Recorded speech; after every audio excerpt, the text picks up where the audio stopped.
Hello नमस्कार दोस्तों, स्वागत है आपका एजुकेशन ज्ञान यूट्यूब चैनल के अंदर। मैं सौरभ एक बार फिर आपके साथ। गाइस आज जो है इसमें हम MHI 1 के आपको मोस्ट इंपॉर्टेंट क्वेश्चन बताने वाले हैं। गाइस ये क्वेश्चन अगर आप पढ़ लेते हैं तो मैं पक्का गारंटी के साथ कह सकता हूँ आप पेपर बहुत ही आसानी से पास कर सकते हैं। तो देखिए वैसे जो है इसमें 34 चैप्टर हैं किताब के अंदर और सारे चैप्टर इंपॉर्टेंट नहीं हैं, ठीक है।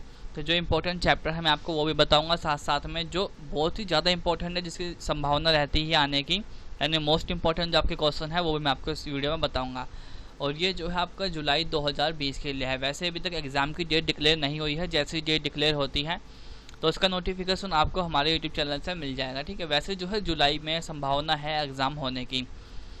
तो गाइस सबसे पहला जो क्वेश्चन आता है हमारा आता है पशुपालक खानाबदोश। पशुपालक खानाबदोश ऐसा क्वेश्चन है जो कि आप क्वेश्चन पेपर उठाकर देख लीजिए, चाहे दिसंबर के लास्ट ईयर के यानी कि ठीक है लास्ट ईयर 5 ईयर के क्वेश्चन पेपर देख लीजिए, उसमें बहुत ही ज़्यादा बार बना है। और ये क्वेश्चन जितनी बार भी बनता है 20 नंबर का बनता है हर बार, ठीक है। तो इसलिए इस क्वेश्चन को जरूर कीजिएगा। बाकी ये फर्स्ट किताब में से आपका चैप्टर नंबर 2 है। इसमें एक और आता है कृषि को संक्रमण। इसके बाद जो चैप्टर है नवपाषाण क्रांति, इसको भी आप जरूर रीड कीजिएगा, ठीक है। क्योंकि कभी कभार बाई चांस ऐसा हो जाता है पशुपालक खानाबदोश ना आए, उसकी जगह नवपाषाण क्रांति आ जाता है। बाकी मैं आपको एक रिकमेंडेड और करूँगा चीज़ और कि आप जो है फर्स्ट बुक का फर्स्ट चैप्टर जरूर पढ़िए, शिकार और संग्रहण, ठीक है। क्योंकि कई बार इसमें जो है पशुपालक खानाबदोश में शिकार और संग्रहण करने के तरीके भी पूछ लेता है। वैसे मोस्टली जो है ना सबसे ज़्यादा बार जो पूछा गया है वो क्वेश्चन है पशुपालक खानाबदोश का ऊपर, ठीक है। ये सबसे ज़्यादा इसके अंदर इंपॉर्टेंट है। बाकी मैंने आपको तीनों चैप्टर रिकमेंडेड किए हैं, ये सबसे ज़्यादा पर ये वाला। फिर आता है हमारा सेकंड बुक, ठीक है। सेकंड बुक के अंदर हमारा जो क्वेश्चन आता है कांस्य युगीन सभ्यताएं। अब इसमें देखिएगा इस 4 चैप्टर आते हैं, 6, 7, 8, 9, ठीक है। ये चैप्टर इसके अंदर आते हैं, लेकिन इसमें जो मोस्ट इंपॉर्टेंट है वो है हमारा इसका सबसे पहले की बात करें हम तो इसमें लेखन जो है, लेखन और कलात्मक अभिव्यक्त यानी कि चैप्टर नंबर 8, ठीक है। ये काफ़ी इंपॉर्टेंट है और साथ साथ में 6 और 7 भी इसमें इंपॉर्टेंट है।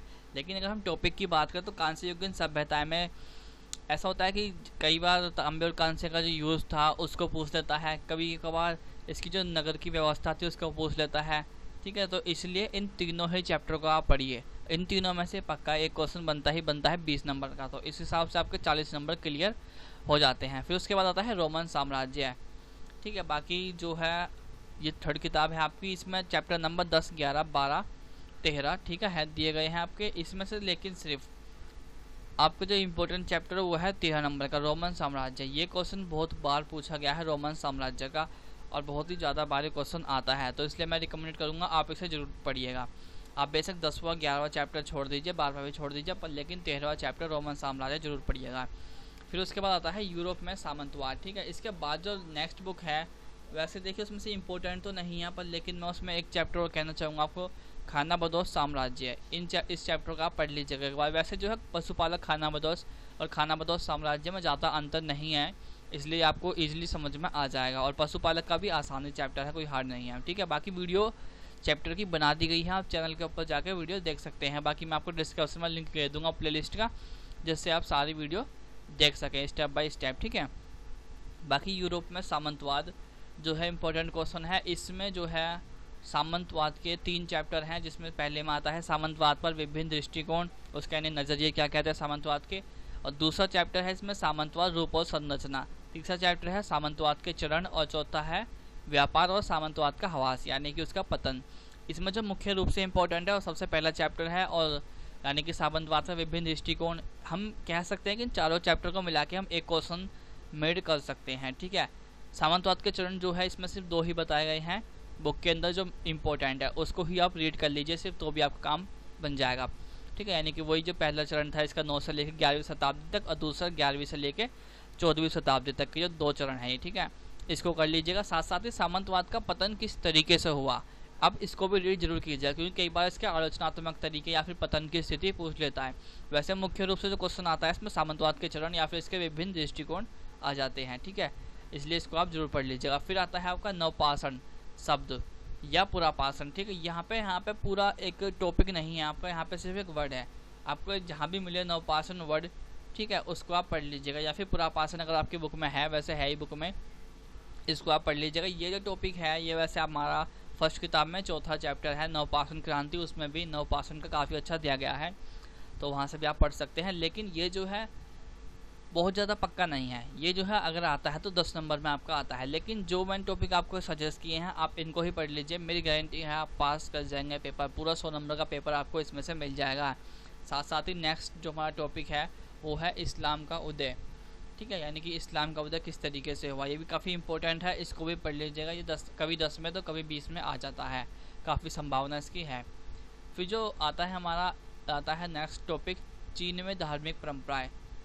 ये जो हमारा टॉपिक है ये हमारा नेक्स्ट किताब में धर्म, राज्य और समाज, उसमें से सिर्फ एक है चैप्टर नंबर 19, ठीक है, उसमें चीन है, इसे पढ़ लीजिएगा। इसमें एक चीज़ और है कि मार्टिन लूथर द्वारा दिया गया चीन के धार्मिक चीज़ें हैं वो भी देख लीजिएगा, और चीन के जो धर्म है ना इसमें वो मुख्य रूप से देखिएगा, जैसे कि इसमें कन्फ्यूशियसवाद धर्म दिया गया है, ठीक है, ताओ धर्म दिया गया है, बौद्ध धर्म दिया गया है, इन धर्म को जरूर देखिएगा, इसमें मुख्य रूप से धर्म ही पूछे जाते हैं हर बार।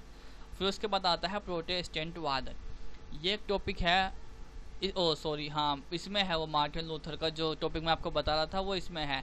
चीन में धर्म के अंदर मार्टिन लूथर का कोई काम नहीं है, ठीक है, यहाँ पे है वो प्रोटेस्टेंटवाद, ये उसके ऊपर था, ईसाई धर्म के ऊपर वैसे मुख्य रूप से, और ये काफ़ी इंपॉर्टेंट है, इसको ज़रूर पढ़िएगा, ठीक है। कुल मिला के देखिए आपका यही है जो कि है, बाकी जो आपकी 3-4 किताब और बचती हैं लास्ट की वो बिल्कुल भी काम की नहीं है।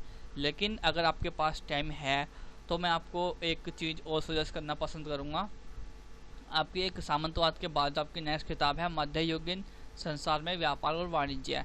इसमें से आप जो है समुद्री व्यापार या फिर शिल्प उत्पादन, इन दोनों चैप्टर में से एक या फिर इन दोनों को पढ़ सकते हैं अगर आपके पास टाइम है। बाकी जो है ये जो मैंने आपको टॉपिक बताया है ये पक्का 100% आने वाले हैं, और ये पता है मैं इतने 100% इतना श्योर होकर क्यों बोल रहा हूँ, क्योंकि मैं भी कभी इनके पेपर दे चुका हूँ, और दूसरी बात मैंने सारे जो है यहाँ पे PDF डाउनलोड की हैं, प्रीवियस पेपर जो है 4-5 साल के, उनमें मैंने मैच करके देखा है, ठीक है। ये 2016 का है, 2017, 2018 और 2019, ठीक है, सारे ही मैंने क्वेश्चन पेपर देखे हैं, उसके बाद मैंने आपको क्वेश्चन सजेस्ट किए हैं ताकि आपको कोई दिक्कत ना हो, आप आसानी से अच्छे नंबर ला के पास कर सको इसको, ठीक है।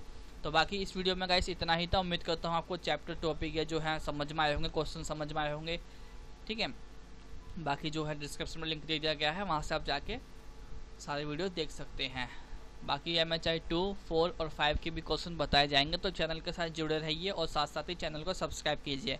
अगर आपकी कोई और नीड है तो वो भी हमें कमेंट करके आप बता सकते हैं, ठीक है। मिलते हैं जल्दी ही अगले वीडियो में। Thank you guys.